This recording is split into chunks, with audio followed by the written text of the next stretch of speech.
Allô, allô, bonjour les amis, j'espère que vous allez bien. De mon côté, ça va super bien. Très heureuse aujourd'hui de vous retrouver avec une nouvelle vidéo. C'est une vidéo dans laquelle je vais vous présenter un collège qui a vraiment des frais de scolarité ou des coûts de scolarité moins élevés et dont les formations seraient très intéressantes pour les étudiants étrangers.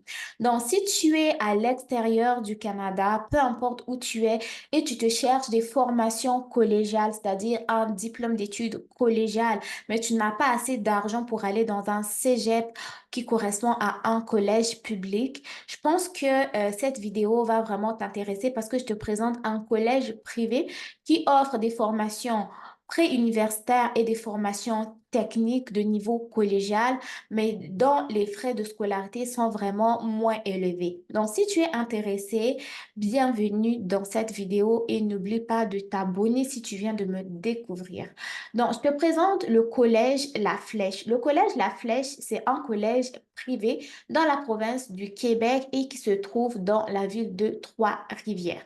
Donc, pour les étudiants internationaux, je trouve que leur page est quand même assez intéressante parce qu'il y a tous les détails dont vous devez savoir.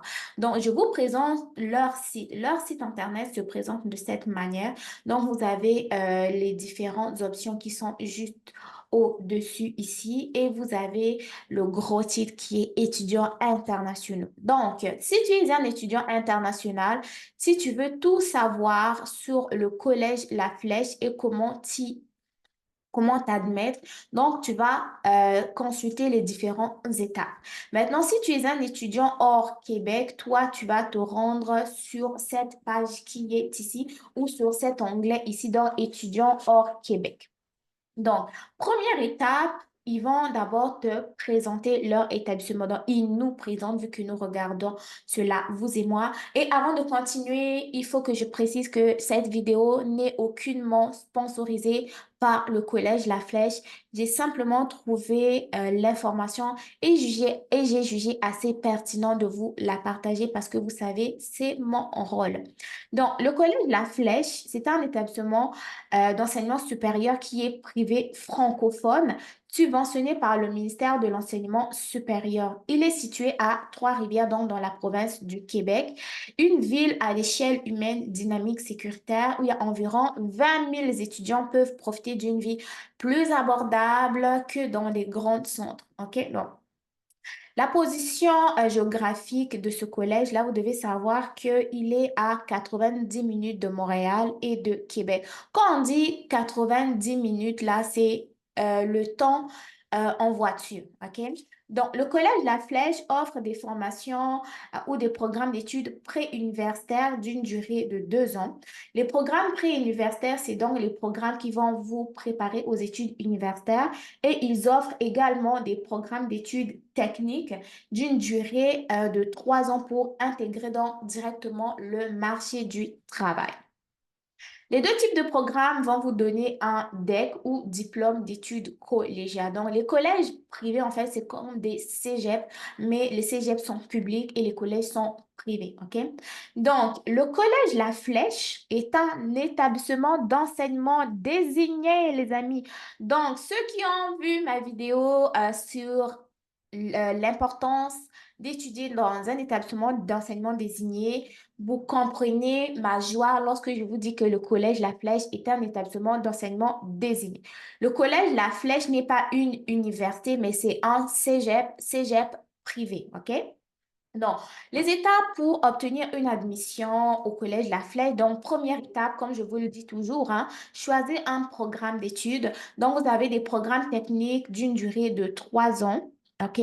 Ces programmes-là sont très proches du BTS ou du DUT, ceux qui étudient dans le programme, dans le système français, en fait.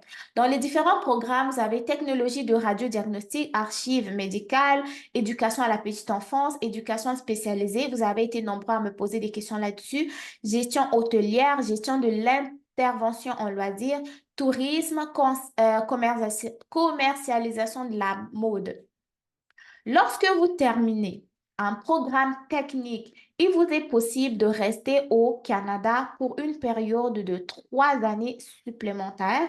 Vous aurez droit à un permis de travail pour diplôme. Et si vous voulez savoir c'est quoi le permis de travail pour diplôme, allez voir ma vidéo à ce sujet.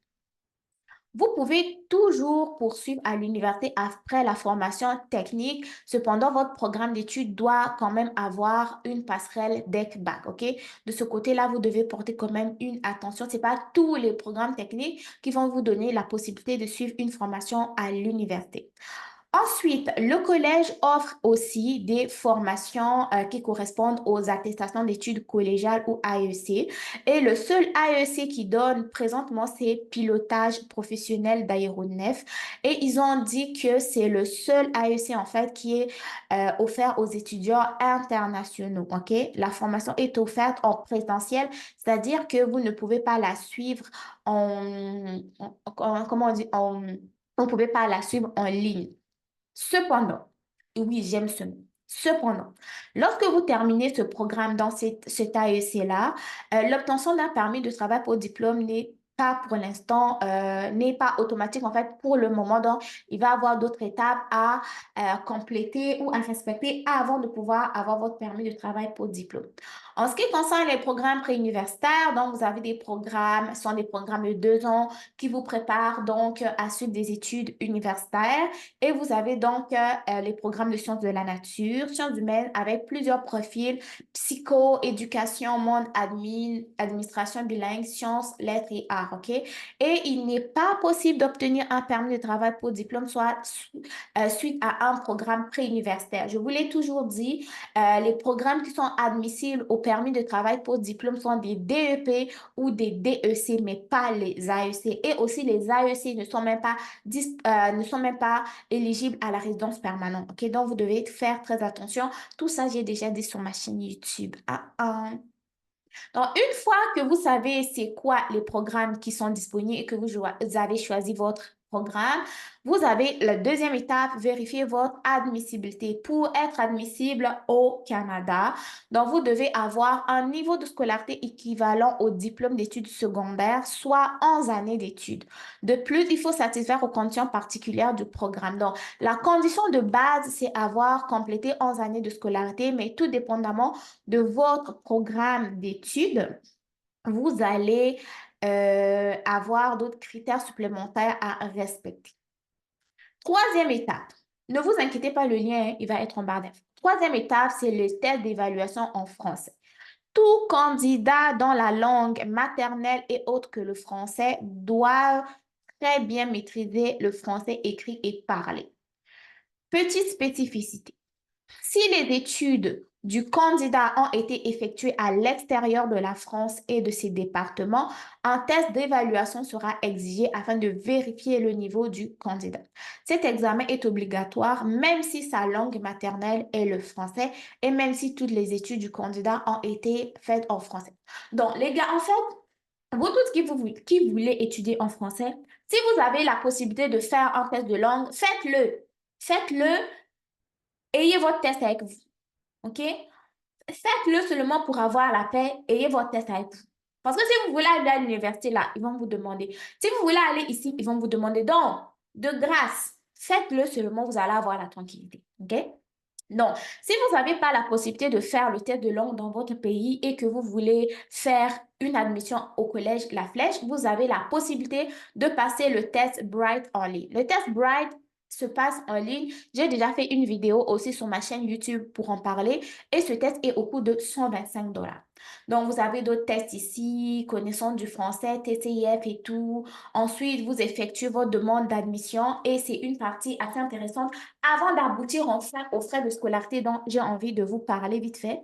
Pour les demandes d'admission au collège La Flèche, donc pour la rentrée d'août 2024, vous devez savoir que la date limite pour déposer l'admission est déjà passée. C'était le 1er mars 2024 et je vous fais cette vidéo en date du 23 avril 2024, OK? Néanmoins, Néanmoins, si vous avez déjà un CAQ et un permis d'études valide, vous pouvez déposer votre demande jusqu'au 1er juin 2024. Parce qu'il y a des gens qui ont déjà leur CAQ, leur permis d'études, mais n'ont plus d'admission disponible. Oui, hein, c'est un cas qu'on devrait discuter d'ailleurs. Mais si vous avez déjà un CAQ et un permis d'études valide, vous pouvez quand même obtenir votre admission jusqu'au 1er juin 2024. Pour les demandes d'admission de la session d'hiver 2025, c'est-à-dire qui va commencer en janvier 2025, la date limite pour présenter votre demande d'admission, en fait, vous avez jusqu'au 1er septembre 2024. Et si vous êtes un étudiant provenant dans des pays de l'Afrique, en fait, vous avez une liste de documents comment on dit, à joindre à vos demandes et vous allez cliquer ici pour savoir c'est quoi les documents. Documents exigés, un exemple en fait, copie du passeport, copie du dernier relevé de diplôme obtenu, relevé de notes de la seconde, première et terminale. Ceux qui n'ont pas des relevés de seconde, première, terminale, de toute façon, ils ont dit qu'ils ne sont pas acceptés. Donc, il vous faut, euh, comment on dit?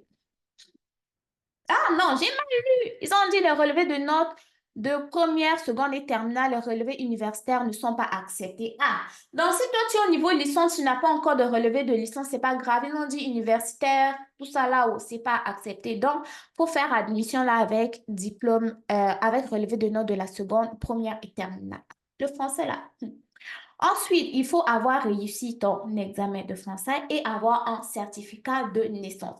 Ceux qui vont me dire, oh, moi, mon passeport va expirer en un mois, est-ce que j'aurai eu l'admission? Oh, mon passeport va expirer dans 3 mois. Si tu as la possibilité de renouveler ton passeport, il faut faire ça tout de suite.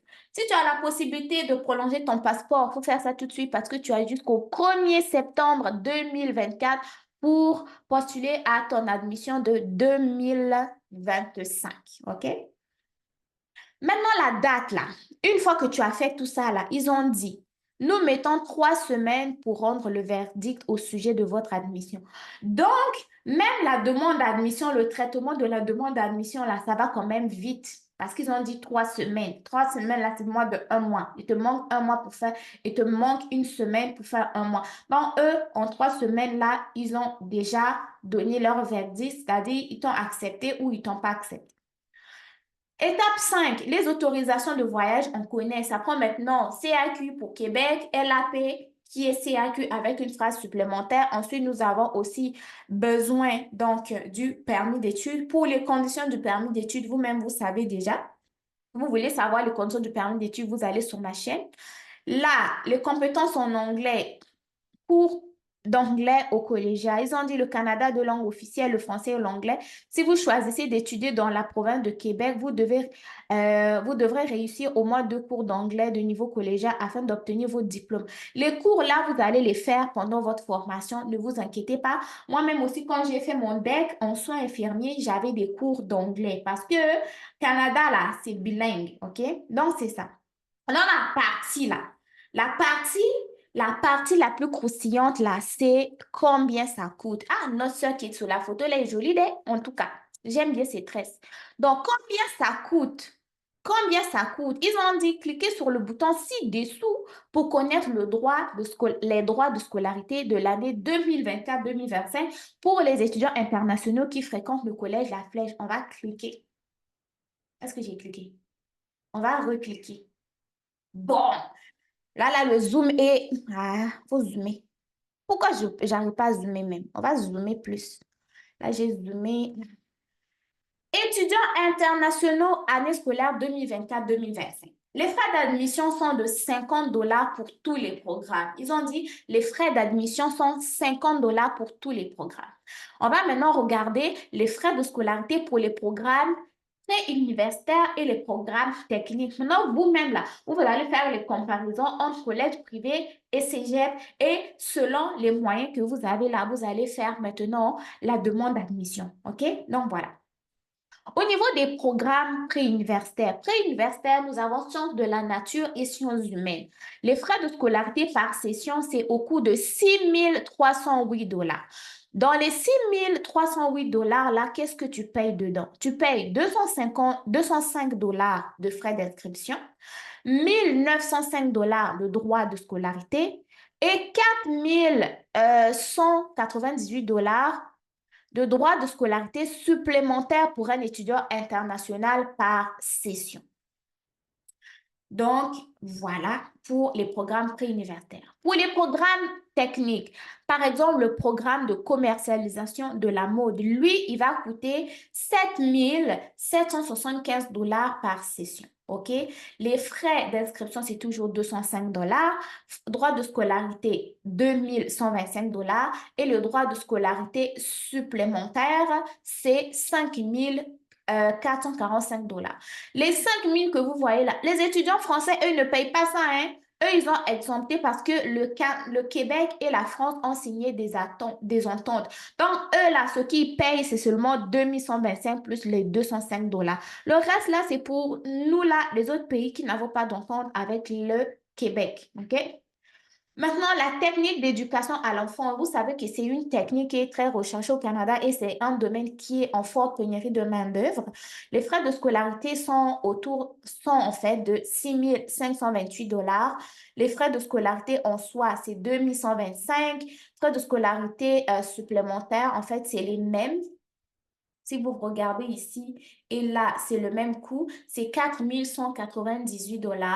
Pour la technologie de radiographie, lui, coûte 950 $, pardon, 3230 de droits de scolarité et 6515 $ de droits de scolarité supplémentaires. Pour la technique d'éducation spécialisée, la technique de gestion intervention en loisirs, la technique d'archives médicales, et la technique de gestion hôtelière, lui, il coûte 6458 $. OK? Et je vais vous dire que les diplômes qui sont donnés à l'école privée subventionnée et le programme qui est donné dans un collège public, ils vont vous donner le même diplôme qui va être reconnu par le ministère. Donc, que tu fasses une session au cégep public au coût de 11 500 $ et quelques, et une formation au collège privé au coût de 6 528 $. C'est le même diplôme parce que le programme, là, il est reconnu par le ministère de l'Enseignement supérieur. Et de plus, cette école-là, c'est un collège qui est subventionné et un établissement d'enseignement désigné. Donc, voilà, les amis, j'espère que vous aurez aimé la vidéo.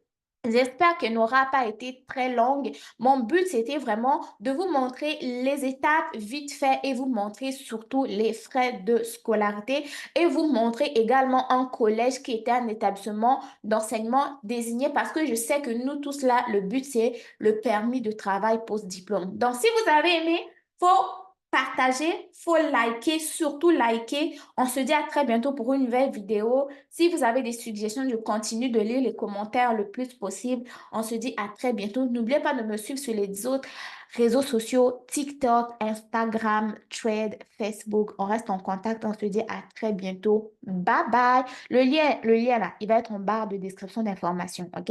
Donc voilà. Bye bye.